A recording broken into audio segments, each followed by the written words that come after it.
Hello. Hi. The music worked today. I'm excited. I feel I so know. I always professional. dance while it goes. But you didn't do our intro. Welcome to Story Strategy Live. This is episode 26, if you can believe that. And we are going to be talking about going back to the basics for the next few weeks. We're going to talk about character today, building memorable characters and what makes a character memorable and how to do it. Yes. But first, we have exciting news. In place of our funny story, we have... awesome, great, exciting news. But it is sort of funny. So last year, I went to Romance Author Mastermind, and they shared a room with MK Meredith. And the two of us went to a fun happy hour. I mean, a lot of it was happy hour. Dawn caught the end of it, so she saw quite a bit of authors roaming around, being happy, drinking. Anyway, so hang on, please stop. Thank you. I have distraction up over here. So anyway, we were invited to this rom-com romance authors happy hour thing. And while we were there hanging out with Christina Hovland and Dylan Crush and some other great people, they asked if we would like to join a holiday anthology for charity. And we were both like, yeah, that sounds awesome. So we decided it would just be low commitment, short stories. We could set them in a world that we're already building, as long as the story itself took place at a jingle ball, and all the proceeds were going to benefit testicular cancer awareness. So we were yay. And luckily Christina Hovland and Dylan Crush are amazing organizeresses. And they pulled the whole thing together, kept us all on track. And we just thought it would be fun, honestly. And we wanted to raise some money for charity. So the book, the anthology, which is 20 short stories from rom-com authors called Jingle Balls, launched a week and a half ago. And within a few days, it became pretty obvious that we had a good shot at hitting a list, which was not the intention at all. When a bunch of authors get together to try to hit a list, often they plan for a year, and there's a lot of crazy work and money and stuff involved. And I've heard a lot of stress. I've never tried it. But anyway, the coolest thing was we hit the USA Today list yesterday. Which is awesome. Yeah. So now I get to put USA Today bestselling author after my name, which is super cool and something I totally really didn't. I mean, it wasn't a goal it's always a goal, but it wasn't a goal specifically that I was approaching this year. So I'm really excited. And the best part is all the money is for charity. So we've really raised awareness. And now that the book is up to full price, it's only on sale for this month, but it's selling like hotcakes. And that's great for everybody. So congratulations. I'm so proud.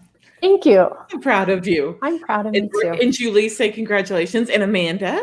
Thank you. I know that's a little bit of a brag, and that's not usually what we do here, but you're allowed to do that. Thank you very much. Well, it's been 7 years in the making, so it finally feels like maybe I'm getting some traction. About it all you want. Thanks very much. I'm happy for everybody who was involved because it was such a pleasure, really. But we should probably talk about characters. Yes, we are talking about characters today. Yes. In our Back to Basics series of starting off with character. And this is more your area than it is mine, because I create characters, but my specialty is more plot. You create the awesome characters. Well, but you totally freaked me out with your little, here's our episode outline, because I looked at it and I was like, oh no, I don't do any of these things. This is not how I create characters at all. Which is why one of the things we want to emphasize during this is there are many different ways to get to a USA Today bestseller. So however you create your character, if your character is memorable and relatable and all of those wonderful things, it does not matter what your process is. You get to honor that process. So we're going to talk about your process. We're going to talk about other people's process, and we're going to give several options of how things work. That sounds like a plan. I'm loving the comments over here. Laura says 7 years equals overnight sensation. Yeah. In what world? I told my husband when I started, give me 20 years. And if I'm not successful, I'll do something else. And he was like, okay, yes. Long-term goals. Got to plan for the future. For the future. Okay, so let's start by talking about the things that are important for a character to be a little bit. So what do we think it's important for a character to be? Well, the word memorable always pops up because you want your character to be the Boo Radley, the Holden Caulfield, the Jay Gatsby, right? You can tell I was an English major. The Elizabeth Bennet. I don't know. Name somebody that isn't from classic literature. I was just going to say like Harry Potter. Yeah, the Harry Potter. The Bella, what's her face from Twilight. Yes. Although she's not so memorable as Edward in my mind. No, Jacob. Yeah. Okay, Jacob. Fine. I know which team you're on. Anyway, yeah. So memorable is something that we want. What else do we want them to be? Relatable. Yes. That's one thing we always preach is that they need to be relatable. They don't have to be likable. You know how I think about this? Relatable. Characters are like the president, not the specific president, but any president, or a movie star, like anyone that you see as like a figurehead, kind of someone who you don't really know, but you know a lot about them for whatever reason, or you think you do.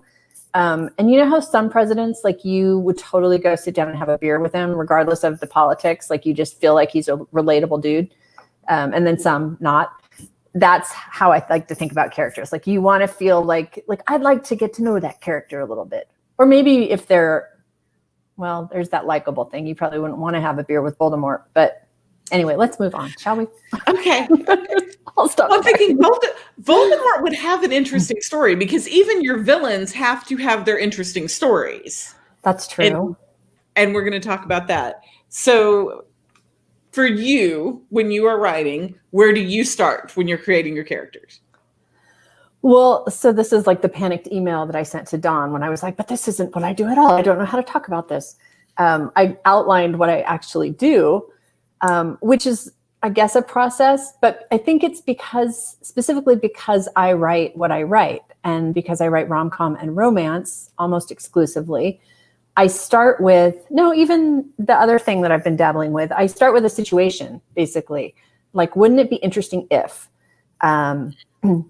this, like, I don't know, I'm trying to think, like a woman was hired into a field that very few women work in and her boss is a total misogynist, but really they are attracted to each other. Like, what would happen there? And then I've already got my characters, right? Because I already know the boss is going to be an arrogant misogynist. And I know the woman is going to be super smart and, very decisive and like making it in a man's world kind of woman. So that's where I start, like a trope or a setup, basically. And then the characters almost present themselves from there. And I figure out backstories and wounds and everything after that. And so part of that relates to the genre, because there's certain genre expectations of characters, which is different from romance to thriller to sci-fi, that kind of thing. Yeah, but I think even in like mystery or thriller, you probably still have a setup that you're going to start with, right? Yes. I think for those types of genres, you probably think of your, not necessarily the whole plot, but kind of, wouldn't it be interesting if, before you think of anything else? Or maybe that's and when I was writing mysteries, my issue, I am a plot first writer. And so I don't have a strong character process because my puzzle comes to me first. And so one of the books that I have that's actually completed, I wrote on, okay, so what would happen if this girl disappeared somewhere between Dallas and Austin? I didn't know anything about the girl. I didn't know anything about her friends. I knew like what age I wanted her to be. And my brain goes to the different ways she could have disappeared. Right. Because she just vanishes, just completely is gone. And there's no aliens involved. And so so my brain went more to, okay, so how could this have happened in modern times when we have cell phones where your friends are tracking you all the time? How could they not just track her cell phone? So I went through all the puzzles, and as I'm writing, because I was just completely pantsing this, as I'm writing, then the characters start come out of, so she has one friend who's like this, but then she has another friend who's like this, and how are they involved in the disappearance?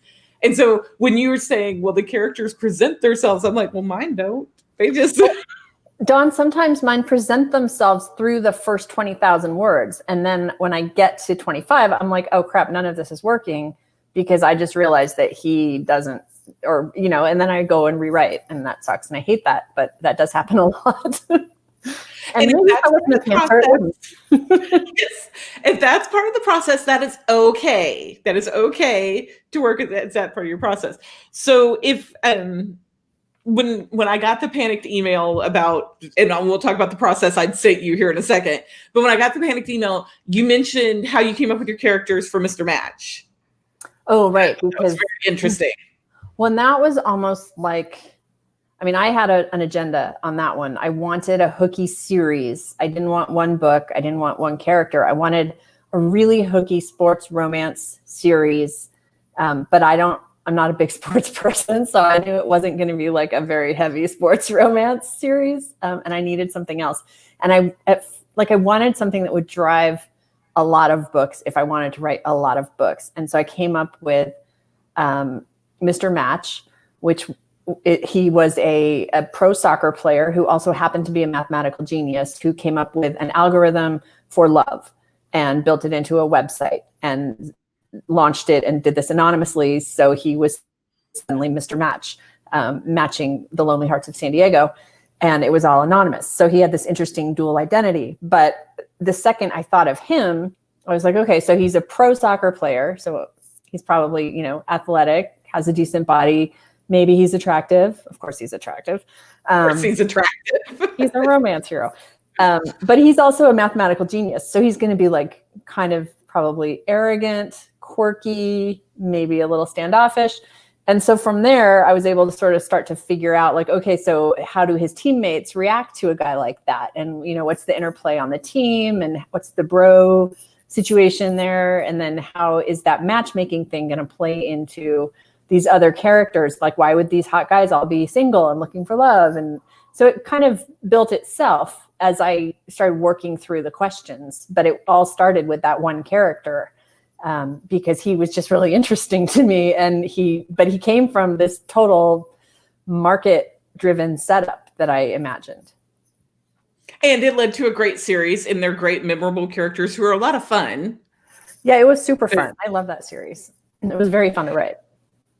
And so when you're talking about the questions that you're asking yourself about the characters, I know that like if you go to Pinterest and you put in like character profile or character development, you get like these long, like, what was their pet's name as a child? Basically, they're asking for your internet password security questions. Hi, yeah.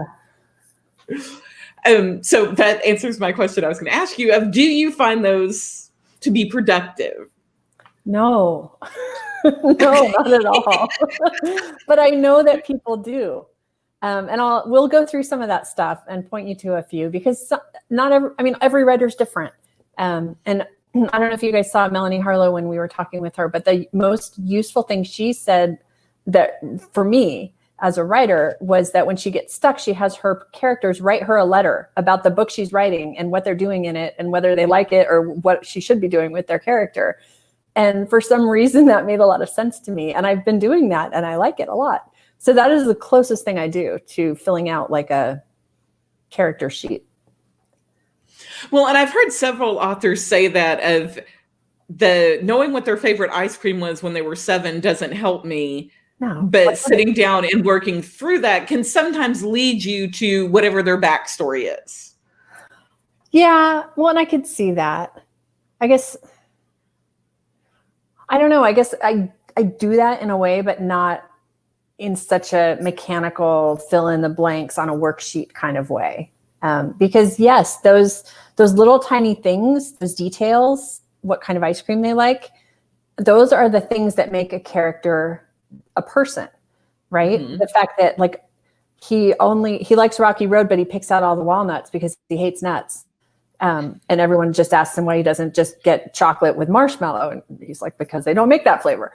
I don't know. Right. Stuff like that. Like those things can be really important and make a character memorable, don't you think? I absolutely do. And I think the backstory is very important for the writer to know. And you don't have to know it when you start, But the backstory needs to be there because backstory influences everything your character does. Just like your upbringing influences everything that you do as a person, whether you want it to or not. That there's a push there coming from whatever your past experiences are, whatever you're trying to be like or trying to be opposite of. All of that's very important. And so that kind of leads us to what I was talking about the process is if you know the backstory a little bit and you know their wound, which I think is the weirdest word ever. But Michael Haig always talks about everybody has to have a wound. And then a new kind of, or I don't know if it's new, it's something that I've just seen coming up a lot recently, is you need to know their ghost. What is haunting them? And that's different than their wound? I think they're the same. From what I've saw in my research work, they're pretty much the same. It's whatever has kind of molded that character as a person. Well, and parallel, but maybe slightly different, the misbelief, which I talk about in the plotting a romance class that we have. But they have to believe something about the world that is inherently untrue. Usually it relates directly to their wound. And that's the thing that is stopping them from happiness. Yes. So if I'm starting with a new character, if we're making up a new character for a story, and say we have a story, what trope do you want to use? Pick your favorite trope. Best friend's brother. Ooh, I like that one. Everybody likes that. Okay. Yes, I like that one. So if we have, who do we want to start with? Do we want to start with the heroine, the best friend, or the brother? Well, the heroine is going to be, it'll be her best friend's brother will be the hero. So okay. Let's start with the heroine. Okay, so what do we want to know about her to start with?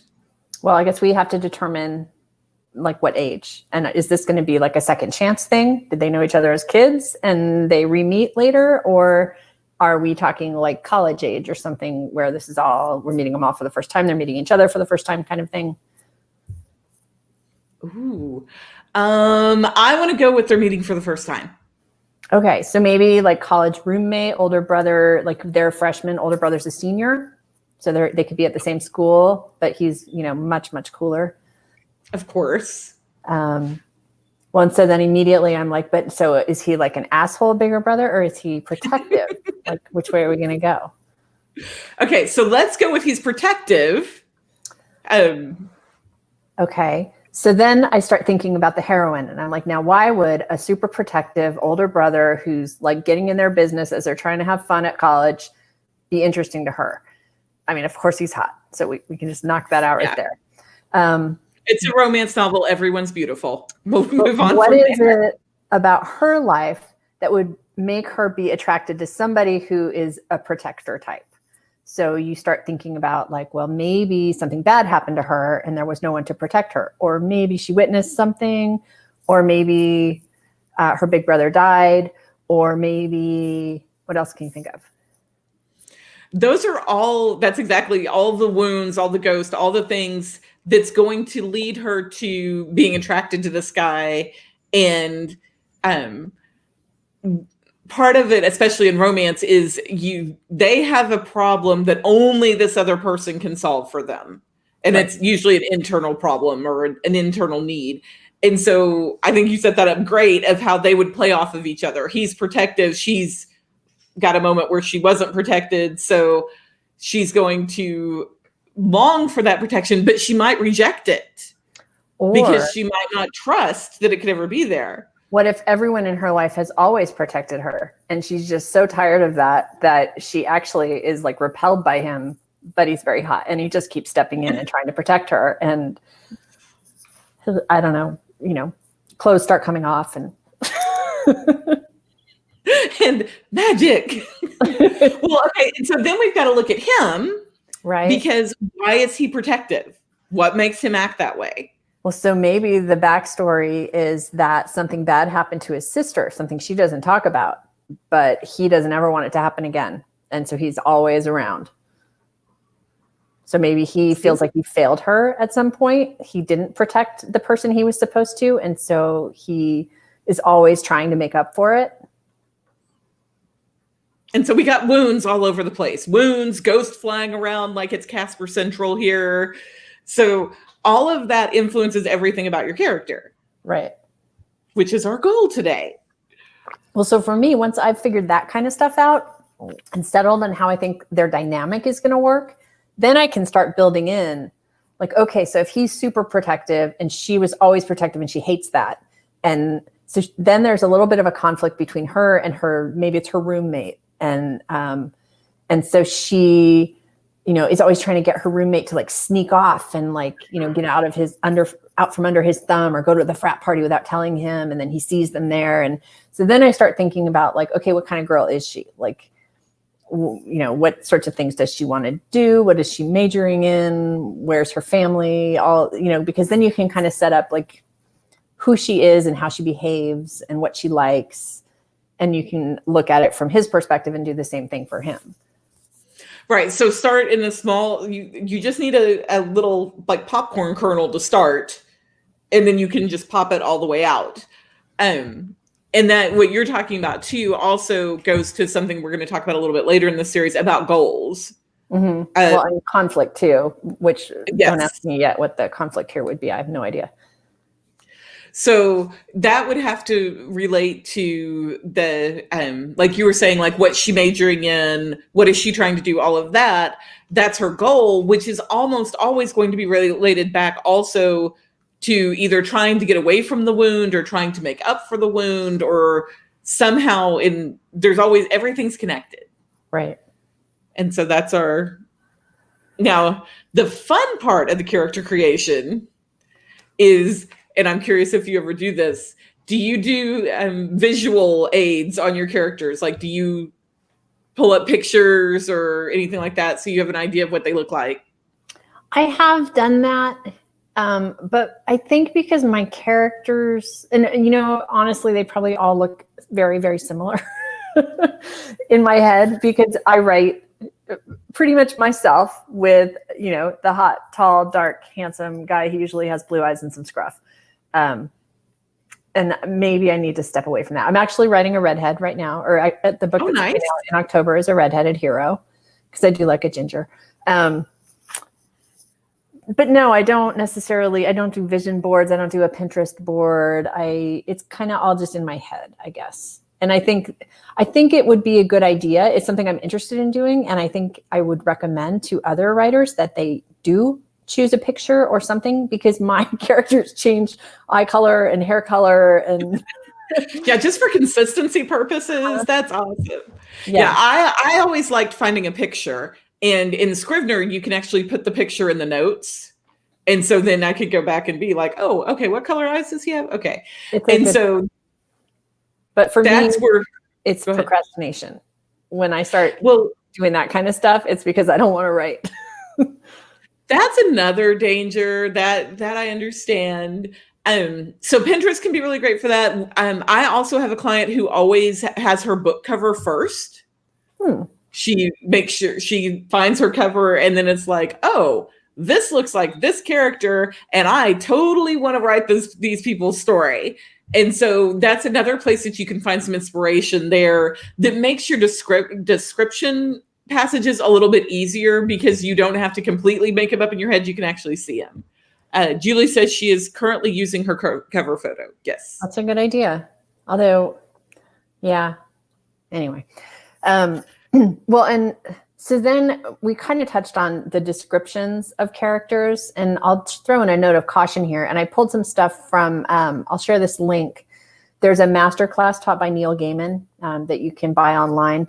And there's an article that he published or that was taken from the class. I didn't read the whole thing, but basically he kind of boils down points of characterization and what he recommends. And one of the things that he is careful to differentiate is direct versus indirect characterization. And so I thought it would be worthwhile just to explain what that is, because I hadn't thought of it in those terms before, but I think I just do it. So direct characterization is what we were just talking about. He has red hair, he has blue eyes, he is this tall, he, looks like this. But, and that's great to a point until you get into a scene where there are 4 people and you have to describe every single one of them. And your reader is like, I don't care. Like, why do I care about all these characters? So then that's where indirect characterization comes into play.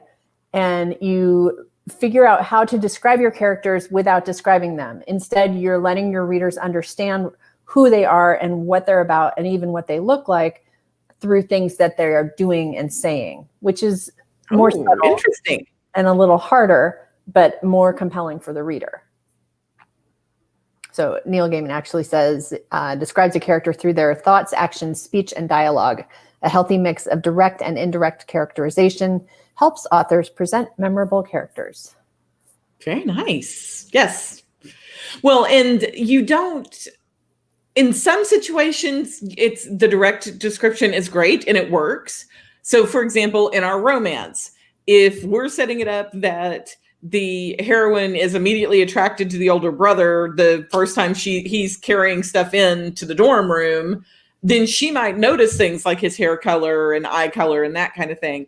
But in a different type of story, for example, in a sci-fi, when they run into each other and they're running from some kind of monster, the heroine's not going to stop and be like, oh, his brown hair and his chiseled jaw.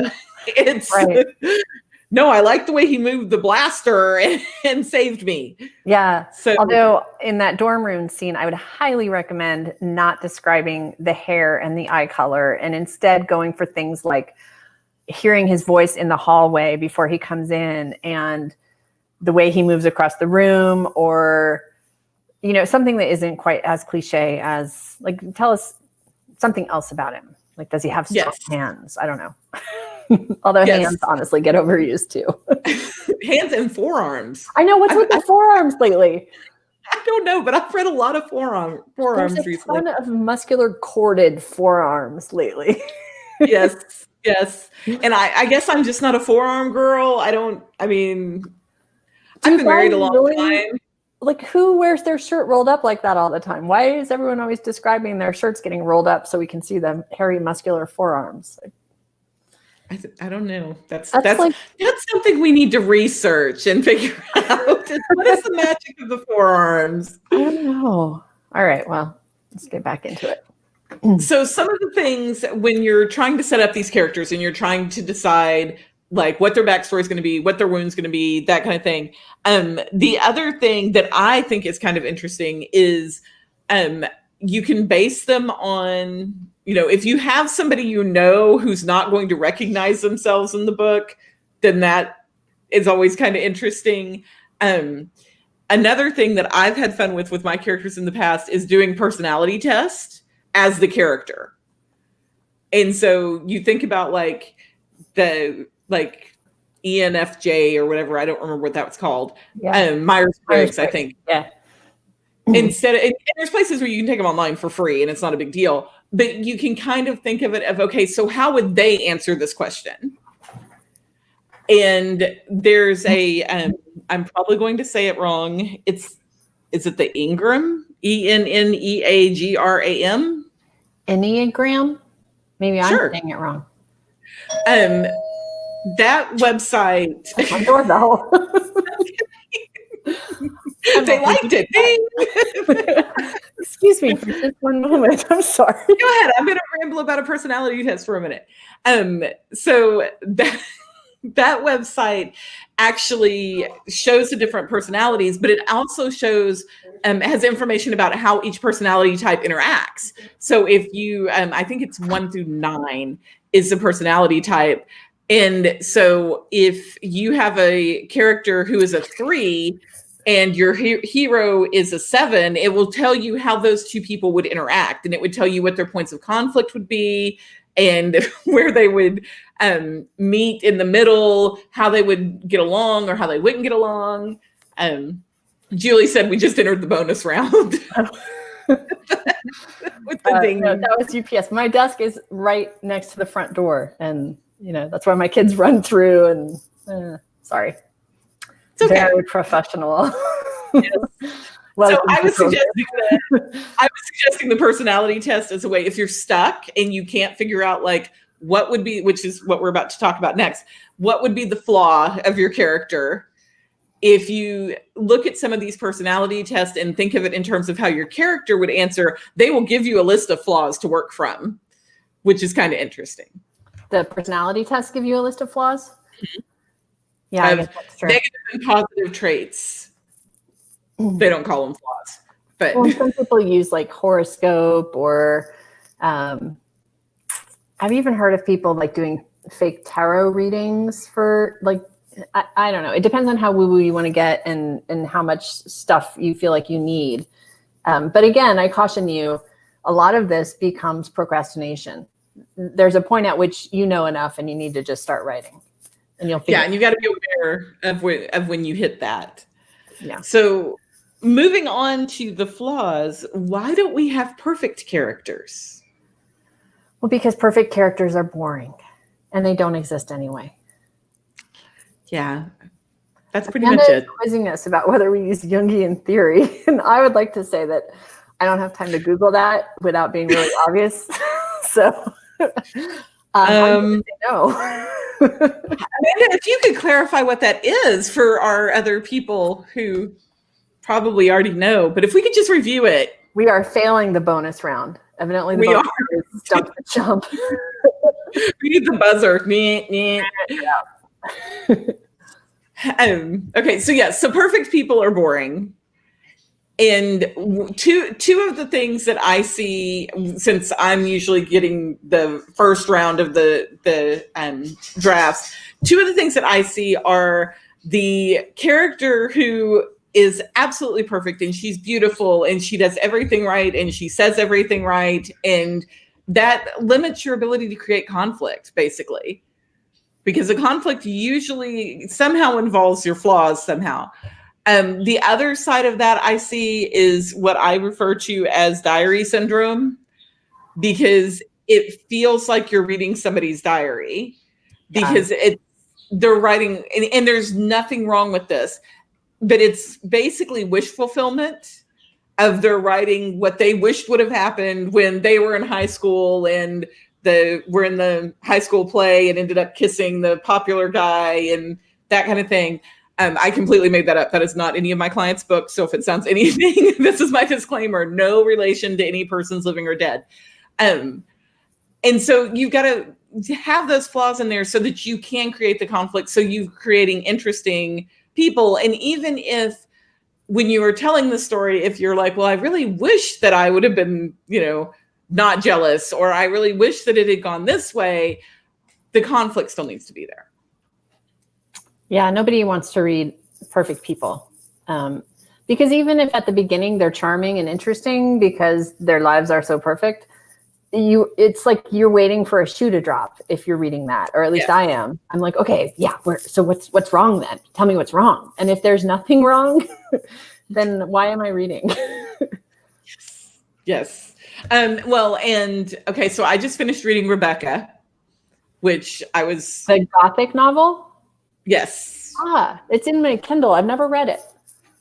I'd never read it either, and I was kind of embarrassed to admit that I'd never read it because I do love mysteries. First of all, oh my God, so many descriptions of flowers. I just can't even tell you how many descriptions of flowers there are. So many descriptions of flowers. But that does come up as one of the characters keeps getting described as being perfect, absolutely perfect in every way, very Mary Poppins-like. And then you find out definitely wasn't. But so it's okay to set it up that way as long as at some point we get to see the chink in the armor there. Well, that kind of works with one of my favorite things is always like a hidden personality, or someone being someone they're not, or someone being mistaken for somebody. That kind of that plays out well if the person that they're trying to be or pretending to be is perfect, but we start to get a hint that there's something else happening. Well, and that's where we know that I'm into the deep POV, but that's where when you're writing about those characters, if they are presenting themselves as being this absolute, I have to be this absolute perfect person all the time, when you're in their heads, that's when you're going to find out things like they are terrified of making a mistake because this happened to them in the past when they made a mistake, and they know that the consequences of this mistake will do this, this, and this. So that's where the reader gets let in on a little bit of secret that the other characters don't know. And that can be very interesting. Yeah, very fun. I don't get to do a lot of that in romance, but yeah, it's a little bit more straightforward. I guess it doesn't have to be. I should think about that. All right, what else? Talking about antagonist and side characters. Yes, so Neil Gaiman said something about that too. He warned not to make your side characters more interesting than your main characters, because we have I do this. We have a tendency to make our side characters like quirky and fascinating, and they'll pop in and steal the scene and then run away. And sometimes you want that character to have their own book instead of reading the book that you're reading about these other boring people over here. Well, and if you're writing a series, you need to be sure that every side character is something that you need to be prepared for every side character for your readers to pop in and be like, hey, when is, Jake getting a book? Right. And you're like, true. Jake's the bartender who walked by twice in chapter 12. I don't know. Yeah, exactly. Why? Okay, so Amanda, can we see this?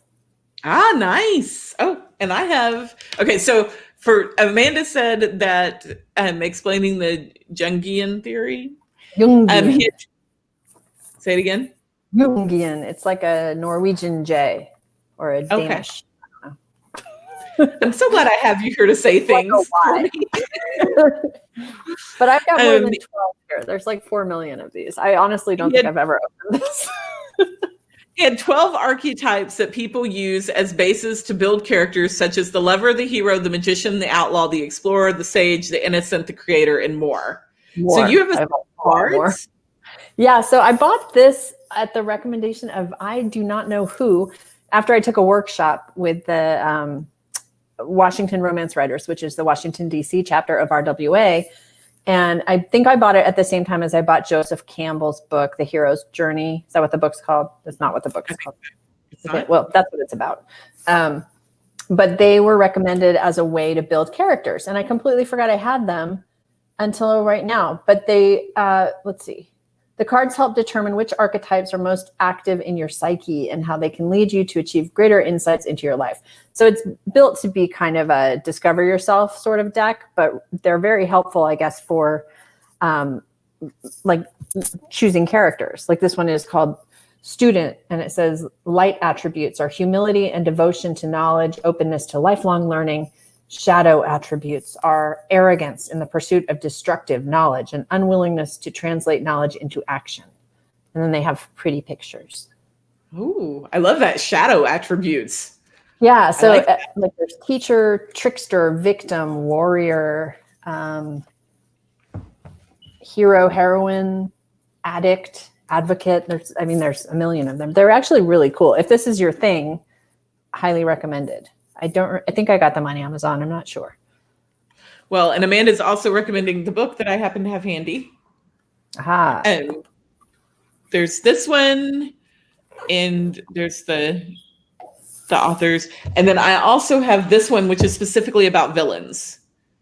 So these talk about the archetypes and how they interact with each other. And it gives examples from, this book is a little older, so it's not exactly real current literature or movies, but it gives examples of well-known characters that you can relate that to. So that's kind of in our resource list for y'all. Right. Well, and I have an interesting book too. This is out there a bit, called Relationships. It's one of those giant coffee table books that's like this thick.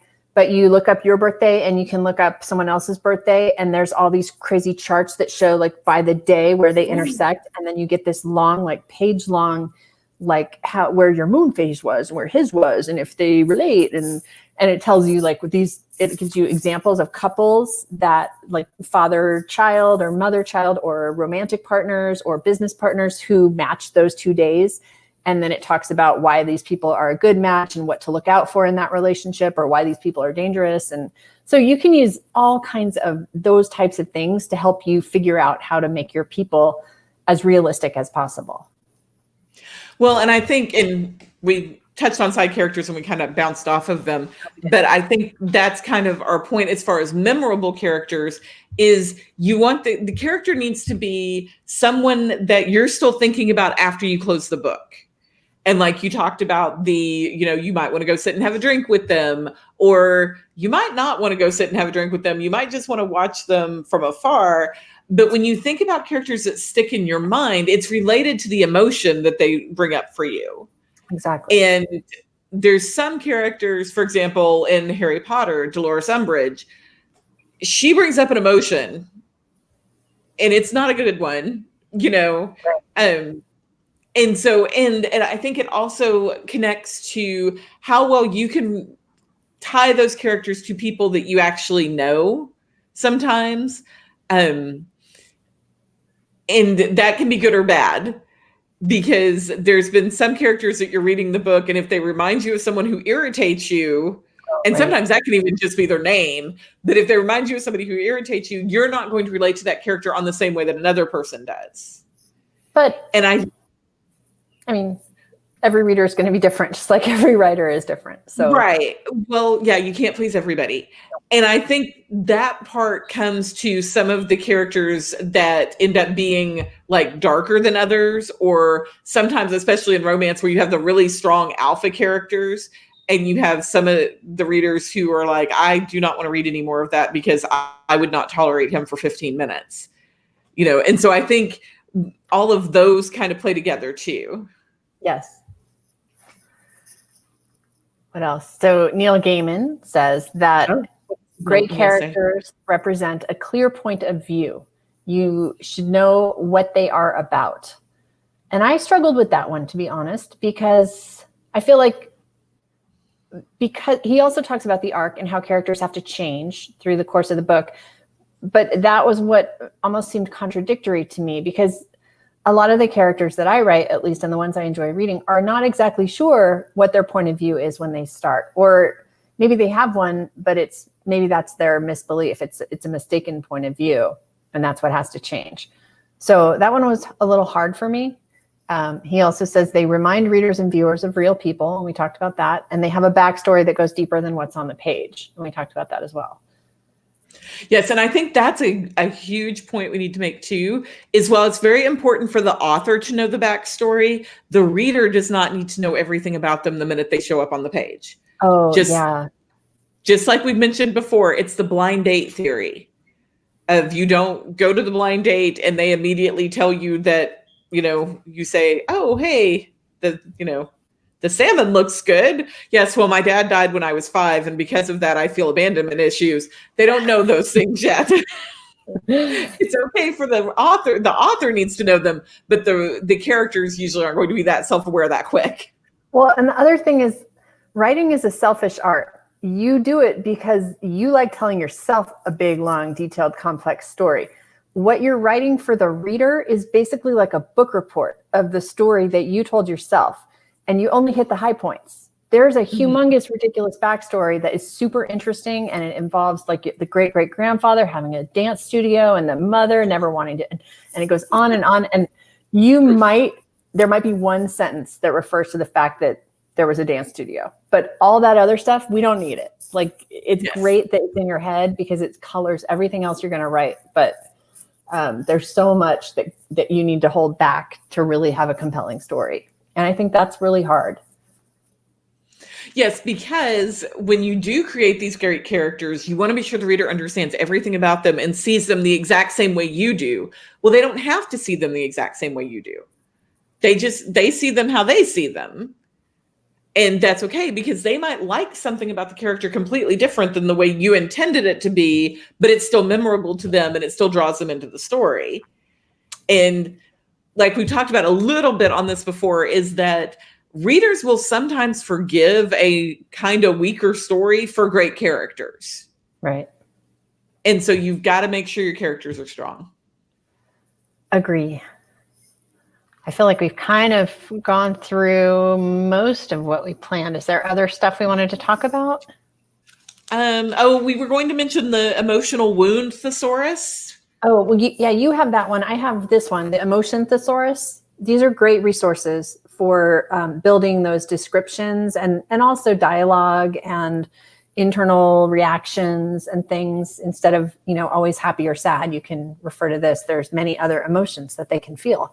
And it tells you how to describe them and what physical signals appear when somebody feels a certain way. But these ladies have written, I don't know, 6 or 8 of these books. Yes. These Thesaurus. Well, and they have a website that is onestopforwriters.com, to where they have all sorts of those type of resources available for you, and they're amazing. It's a great place to, if you, again, you don't want to get lost, distracted, and procrastinate. But if you're truly struggling, or if you're in that phase of the beginning of, I'm really not sure what I want to write about, it's a great place to go play for a little bit to get those creative thoughts going.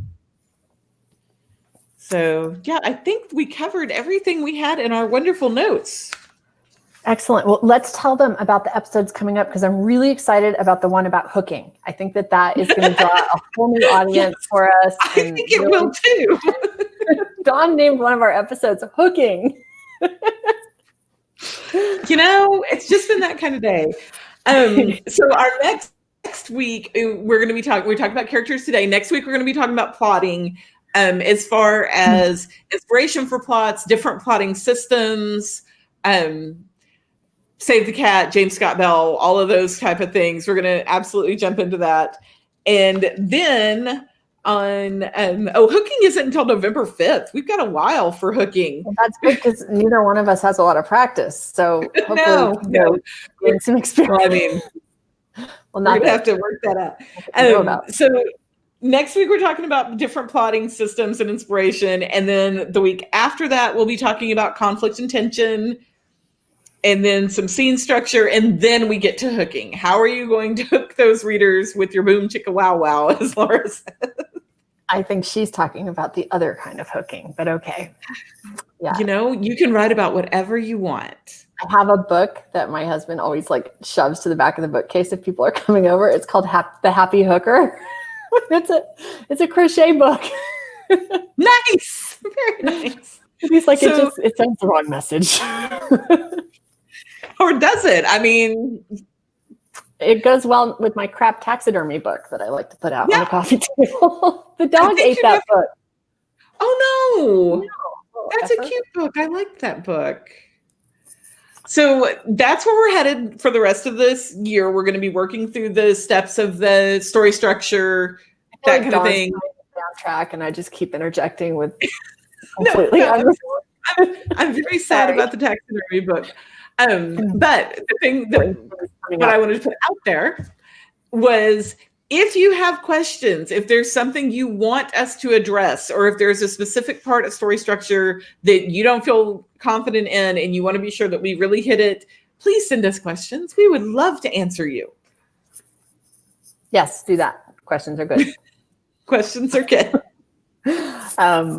All right. Well, so you have it mapped out through December 31st, but we don't need to go through all of that right now. Just know that next week we're going to be talking about plot.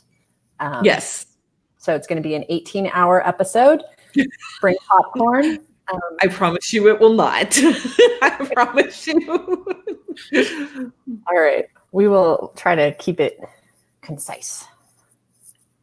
Well, and on the, we are so on track today.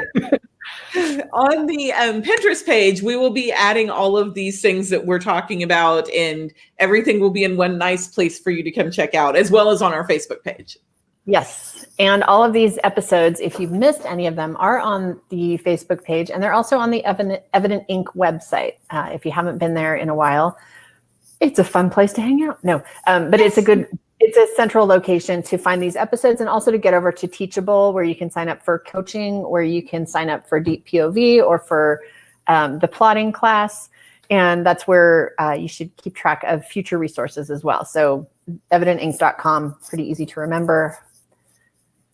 And I think that's pretty much it. Yeah. I think we have wrapped it up. So thank you all for hanging out with us. But I don't have any. So do you want to sing or anything? I absolutely do not. No, I don't. I would like for them to come back and watch us next week. I don't want them to be like, no, it was fine. Right up to the point they murdered that cat. All right. No singing then. We'll just say goodnight. We will just say goodbye. Okay. We'll see you again next week.